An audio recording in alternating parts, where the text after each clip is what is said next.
Hi hello வணக்கம் மக்களே. நாங்கள் இன்றைக்கி இந்த வீடியோவில் பார்க்க போகிறது நாங்கள் போன வீடியோவில் சொல்லியிருந்தாங்க, இலங்கை மட்டக்களப்பை சொந்த இடமாக கொண்ட நபர் ஒருவர் அமெரிக்காவில் நியூஜெர்சி மாநிலத்தில் பாரிய நிதி மோசடியில் ஈடுபட்டிருக்கிறார்.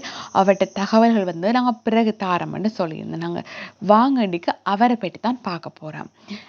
இவர் அமெரிக்காவில் நியூஜெர்சி மாநிலத்தில் 15 வருடங்களாக சீட்டு தொழிலில் ஈடுபட்டு வந்திருக்கிறார். இவர்கிட்ட பேர் நந்தன் சிவராமன். இவர் ஆரம்ப காலகட்டத்தில் நிவாக் லிபர்ட் இன்டர்நேஷனல் ஏர்போர்ட்டில் வேலை செய்து வந்திருக்கிறார். அதுக்கு பிறகு இவர் டாக்ஸி ஓட்டுநராகவே இருந்து வந்திருக்கிறார். இவருக்கு தொழில் ரீதியாகவும் பார்ட்னர்ஷிப் இருக்கிறதா தெரிய வருது. அது பற்றிய முழுமையான தகவல் அறிய முடியாமல் இருக்குது. இவர் டாக்ஸியோ டிரைவராக இருந்து வந்தாலும் இவருக்கு தொழில் ரீதியான பங்குகள் இருப்பதாகவே அறிய முடியுது.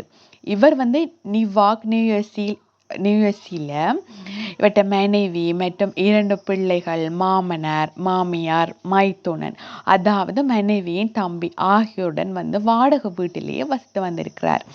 இவரது சகோதரிகளில் ஒருவர் திருமணமாகி அதே இடத்துல வசித்து கொண்டிருக்கிறார். சகோதரி ஒருவர் கனடாவில் வசிக்கிறார். இன்னும் 2 சகோதரிகள் வெளிநாடுகளில் வசிக்கிறார்கள். இவரது அம்மாவும் நியூஜெர்சியிலே வசித்து வந்திருக்கிறார். இவர் 30 பேர் கொண்ட 30,030 சீட்டுக்களை பிடித்து வந்திருக்கிறார். இதனை 5 பிரிவுகளாக செய்து வந்திருக்கிறார்.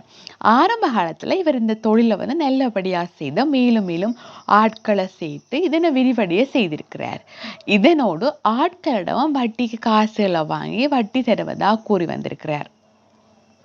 இவர் வட்டிக்கு வாங்கியதும் வெளிநாடுகளில் வாழ்ந்து வந்த எங்களோட தமிழ் மக்கள்கிட்ட தான். இவர் யார் யாருக்கு காசு கொடுக்க வேணும்ன்றது மற்றவைக்கு தெரியாது. அப்படி தெரியாம இவர் அதை பாதுகாத்து வந்திருக்கிறார். இவருடைய சீட்டு தொழில நம்பி ஆட்கள் வட்டிக்கு இவருக்கு காசு கொடுத்து வந்திருக்கிறாங்க. இவர் எல்லா காசுகளுடையுமே இப்ப தலைமறைவாகி இருக்கிறார்.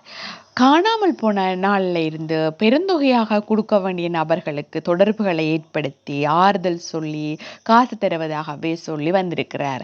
ஆனால் சிறு சிறு தொகையாக பாதிக்கப்பட்டவர்களுக்கு எந்த விதமான பதிலையுமே அவர் சொல்லல. அது அவர்கிட்ட நம்பிக்கை இல்லாத தன்மையை தான் மக்களுக்கு காட்டியிருக்குது. பெரும் தொகையாக ஏமாறப்பட்ட அந்த நபர்கள் ஏதாவது நடவடிக்கை எடுக்கக்கூடும் என்பதற்காக அவர்களை சமாதானப்படுத்துவதற்காகவே இவர் தொடர்புகளை ஏற்படுத்தி வந்திருக்கிறார் என்றதும் பிறகு தெரிய வந்திருக்குது. இவர செயற்பாடுகளை கண்டுபிடிப்பது என்றது இந்த மக்களுக்கு சாத்தியம் இல்லாத ஒன்றாகவே இருக்கிறது. இவர்கள் பெரும் துயரங்களுடன் வாழ்ந்து வருகின்றனர்.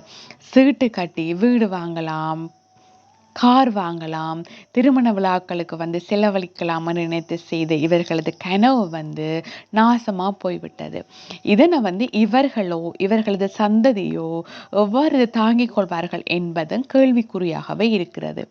அத்தோடு இவரது சகோதரன் இப்பவும் அதே இடத்துல வசித்து வருகிறார் எனவும் பாதிக்கப்பட்டவர்கள் அவரை போய் நேரடியாக சந்தித்த பொழுது தனக்கு எதுவுமே தெரியாது என்று சொல்லி வருவதாகவும் அவரை பற்றிய தகவல்கள் பின்பு வெளிவாரியாக தெரிவிக்கப்படும் என்றதையும் சொல்லிக்கொள்கிறோம்.